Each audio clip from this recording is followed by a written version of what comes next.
잠언 8장 말씀, 이 8장 말씀을 통해서 하나님의 거룩한 뜻을 알게 되기를 주의 이름으로 축복합니다. 8장 1절에 보면 지혜가 부르지 아니하느냐, 명철이 소리를 높이지 아니하느냐 했습니다. 우리가 들어야 될 것은 지혜의 소리다. 귀를 기울여야 할 것은 명철이다. 그래서 세상의 것들에, 세상이 원하는 것들에 귀를 기울이지 말고 지혜의 소리에 귀를 기울여야 한다는 겁니다. 이래 그가 길가의 높은 곳과 사거리에 서며 3절에 성문 결격과 문 어귀에 여러 출입하는 문에서 불러 이르되 했습니다. 불러 이른다는 것은 어디에서나 우리가 만날 수 있다는 거예요. 그 만날 수 있는 지혜를 빨리 구하고 그 지혜를 들어야 된다는 겁니다. 그럼 지혜는, 인생의 지혜는 뭐냐? 하나님 경외하는 것이다 했습니다. 그럼 우리는 뭘 알아야 되느냐? 하나님 경외하는 것을 알아야 된다는 겁니다. 그럼 많은 만물과 이 세상의 많은 것들, 우리 눈앞에 보이는 것들을 통해서 창조주 하나님을 충분히 알 수 있다는 거예요.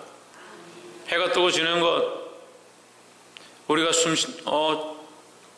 아무것도 하지 않아도 숨 쉴 수 있는 것, 이 수많은 것들이 또 우리가 살아가고 우리의 혈액이 움직이고 있고 우리 세포가 움직이고 있고 우리의 뇌가 운동하고 있는 모든 것들이 우리의 의지와 관계없이 이 세상은 돌아가고 있다. 거기서 우리가 무엇을 보느냐? 사람이 할 수 없는 것, 하나님의 역사하심을 볼 수 있다는 거예요. 그래서 우리가 이 자연 만물과 이 세계와 우리 자신들과 이 상황들을 통해서 하나님 창조자이심을 볼 수 있기를 주의 이름으로 축복합니다.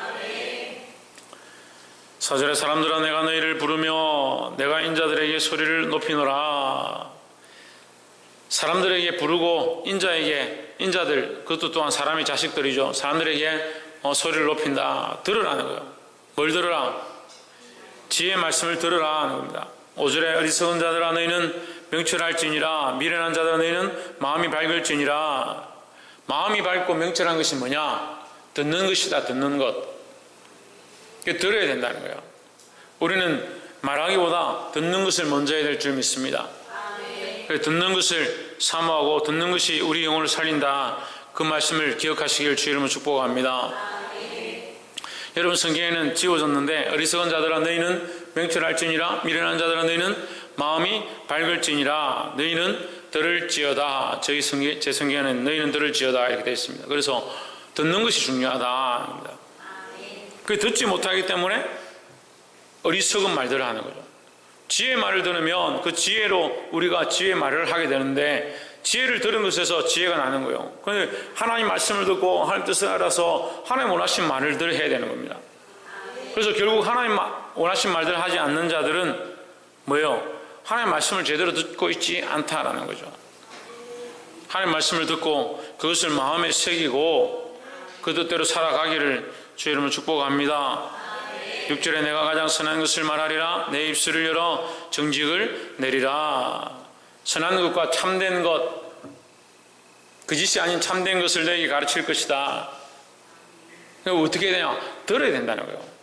우리가 선한 것을 알고 싶고 정직을 알고 싶으면 들어야 된다는 거예요. 이 진리의 말씀을, 이 지혜의 말씀을 들으시기를 주의 이름으로 축복합니다. 그래서 듣는 귀가 있어야 된다. 들어야 말할 수 있는 거예요. 그럼 듣지 않고 말하는 사람들은 자기 생각을 말하는 거죠.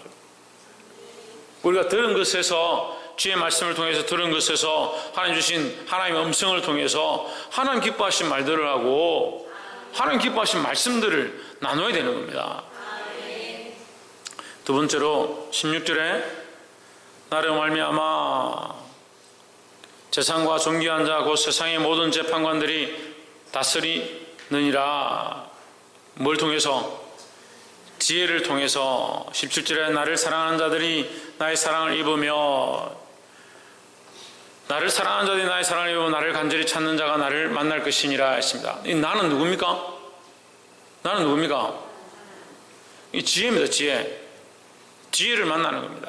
지혜를 만나려면 어떻게 되냐? 지혜를 사랑하고 지혜를 간절히 찾아야 된다. 이 잠언서는 특별히 지혜를 의인화시키는데요. 살아있는 존재로 만들어가는 거예요. 그 참된 지혜는 뭐냐? 하나님 아는 것이 참된 지혜죠. 하나님 아는 것이 참된 지혜입니다. 근데 하나님을 가장 잘 아는 자는 누구냐? 예수 그리스도죠. 그러니까 나를 사랑하는 자, 이 나는 지혜를 말하지만 참 지혜의 왕은 누구냐? 예수 그리스도죠. 그럼 나를 사랑하는 자는 누구를 사랑하는 겁니까? 예수 그리스도를 사랑하는 자들은, 예수 그리스도를 사랑하는 자는, 예수를 사랑하는 자는 예수의 사랑을 입으며 예수 그리스도를 간절히 찾는 자는 예수 그리스도를 만날 것이니라 했습니다. 그럼 예수를 만난 자는 뭐가 있다는 겁니까? 지혜가 있다는 거죠. 예수님을 아는 자는 지혜가 있다는 거예요. 세상을 다스릴 권세가 있다는 거예요. 우리가 예수님을 믿고 예수님을 알면 세상을 다스릴 권세가 우리에게 있습니다. 세상이 두렵지 않고 세상의 많은 것들이 무섭지 않습니다. 믿음으로 싸워 이길 만한 그런 지혜가 우리에게 필요합니다. 근데 믿음이 없어서 싸우지 못하고 하나님 주시는 지혜가 없다는 거예요. 하나님 주시는 지혜가 하나님 주시지 않았느냐? 우리가 받을 믿음이 없다는 거예요. 왜 받을 믿음이 없냐? 하나님을 인정하지 않는다는 거예요. 하나님의 지혜를 인정하지 않고 하나님이 이 세상의 모든 권세보다 뛰어나심을 인정하지 않으니까 그 지혜를 받을 수 없다는 거예요. 여기서 나를 사랑하는 자는, 다시 말하면 세상의 어떠한 것보다 주를 사랑하는 자는, 세상의 어떠한 것들보다 주를 존귀히 여기는 자는 했습니다. 이 지혜를 얻기를 주의 이름으로 축복합니다. 세 번째로 22절에 여호와께서 그 조화의 시작 곧 태초에 일하시기 전에 나를 가지셨으며 했습니다. 조화의 시작 곧 태초에 일하시기 전, 이것은 창조전을 얘기합니다. 그럼 조화는 뭐냐? 지금 이 세상이 창조되어 있는 것이 조화입니다. 과학자들 어떤 사람도 태양계가 돌아가는 원리를 설명하지 못합니다. 이 우주가 어떻게 형성됐는지 아무도 모릅니다. 그래서 억지로 만들어내서 빅뱅이야, 터졌다. 터졌으면 날아가야지 왜 돌고 있냐는. 날아가던 돌이 왜 제자리에서 돌고 있냐고. 예? 날아가던 동그란 행성이, 그것도 어마어마한 행성이 제자리에서 돌고 있는데, 제자리에서 돌면 되죠. 왜 제자리에서 돌다가 태양을 중심으로 해서 계속 돌아가느냐. 그 돌아가는 게 우연히 돌아갔으면 어쩌다가 365일 됐다가 364일 됐다가 367일 됐다가 300일 됐다가 군대 갔을 때 빨리 한 200일 만에 확 돌아가지고 군대 제대하고, 그렇게 하면 얼마나 좋겠노. 근데 여러분, 수백 년 수천 년 인류가 역사가 생긴 이래로, 달력을 만든 이래로 1초도 어긋나지 않습니다. 지구가 태양 주위를 돌고 있는 이 원리를 무엇으로 설명합니까? 폭발했는데 태양은 왜 제자리에 있습니까? 다른 행성들은 왜 돕니까? 같이 돌아야지. 그러면 태양도 같이 뺑 돌고 지구도 돌고 돌아야지. 왜 태양은 가만히 있고 지구만 돌아요? 그것도 돌기만 도는 게 아니라 제자리에서 돕니다. 제자리에서 돌고 또 돕니다. 거기 또 달이 붙어 있네요. 달은 또 왜 붙어서 지구를 돕니까? 거기 폭발했는데 어떻게 그렇게 돼요? 여러분, 더 쉽게 설명하면, 제가 우리 목요일날 성경 공부할 때 얘기했는데, 권사님들 생각해 보십시오. 공을 2개를 아이가 들고 하나를 던졌습니다. 그 다음에 또 다른 왼손으로 공을 던졌습니다. 근데 거기 공중에 날아가가지고 하나는 멈춰있고 하나는 거의 주위를 도는 거예요. 그것도 하루 이틀이 아니라 수천 년 동안 돌고 있어요. 그래, 그것이 놀라운 빅뱅이다. 그럴 수 있습니까? 공중에 그냥 태양이 머물러 있는 것 자체를 설명할 수 없어요. 머물러 있는 것도 설명할 수 없을 뿐더러 돌고 있는 것도 설명할 수 없습니다. 그것도 도는데요, 지구가 23.5도? 23.5도 기울어 있다는 거예요. 23.5도가 기울지 않으면 지구에 생물이 살 수 없습니다. 23.5도가 기울어 있는 것이 하나님 은혜요. 23.5도가 기울어서 계속 그 23.5도를 유지하는 거예요. 수천 년이 지났으면 이거 바뀌어야 되잖아요. 조금씩 바뀔 수도 있죠. 안 바뀝니다. 그러니까 이걸 뭐라고 하는 거예요? 이걸 조화라는 거예요. 빅뱅은 무슨 빅뱅이에요, 빅뱅? 세상에서 제일 똑똑한 과학자 데려와도 저는 지지 않아요. 이길 수 있어요, 제가. 모든 빅뱅 터져가지고 그냥 빅뱅들이 사고를 치고 있지, 지금. 여호와께서 그 조화의 시작, 창조의 시작, 창조하시기 전에 태초라는 것은 아무것도 존재하지 않을 때, 이 세상이 존재하지 않을 때 나를 가지셨으며 했습니다. 나를 가졌다는 것은 하나님과 함께 있다는 거죠. 그러니까 하나님과 함께 있는 존재가 뭐냐? 지혜인데, 우리가 지금 배우고 있는 것은 지혜인데, 이 의인화시킨 거죠. 지혜가 의인이다, 의인 사람이다는 거예요. 존재의 생명체다, 살아있는 인격체다. 여기서 뭐라고 하냐? 로고스라는 거예요. 로고스. 그리고 요한복음 1장에서 뭐라 합니까? 말씀이라는 거예요. 말씀. 그 말씀이 우리와 함께 하셨다. 그 말씀이 누구냐? 예수 그리스도죠. 그래서 지혜의 근본은 어디 있느냐? 예수 그리스도에게 있는 겁니다. 그 하나님을 안다 하면서 예수 그리스도를 믿지 않으면 지혜 없는 자다라는 거죠.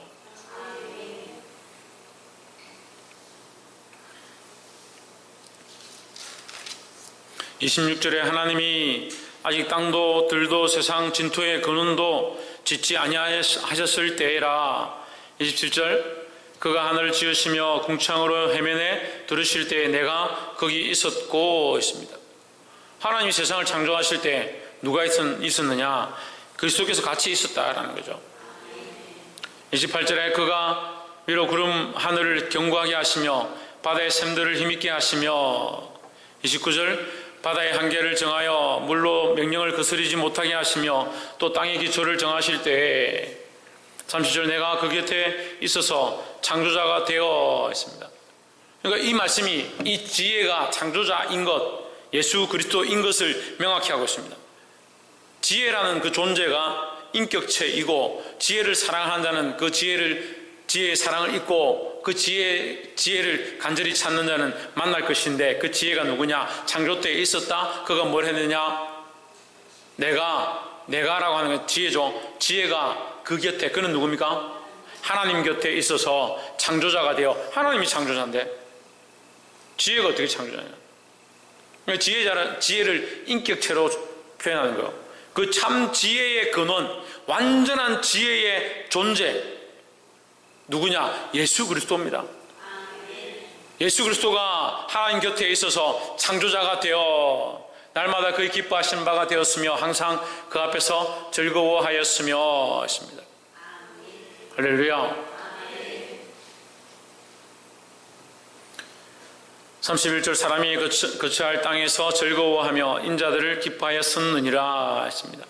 그럼 예수 그리스도는 누구를 좋아하냐? 사람들을 즐거워하고 인간들을 기뻐한다. 우리는 우리를 사랑하는, 우리를 기뻐하는, 우리를 즐거워하는 그분께로 돌아가야 된다는 겁니다. 자기를 사랑하는 거, 세상을 짝하는 거, 세상이 원하는 거, 그 길로 가지 말고 창조자이신, 지혜의 근원이신, 지혜의 창조자이신 예수 그리스도께로 돌아와야 될 줄 믿습니다. 말씀을 읽겠습니다. 세상 사람들이 왜 예수님을 믿지 않느냐? 지혜가 없으니까 그렇죠. 지혜가 없으니까 그리스도를 모르는 겁니다. 못 만나는 겁니다. 지혜의 근원 되신 그리스도에게로 돌아오고 이 그리스도를 밝히 알아서 하나님 뜻을 알게 되고 하나님 기뻐하신 참된 지혜를 얻는 자들이 되기를 주의 이름으로 축복합니다. 기도하겠습니다.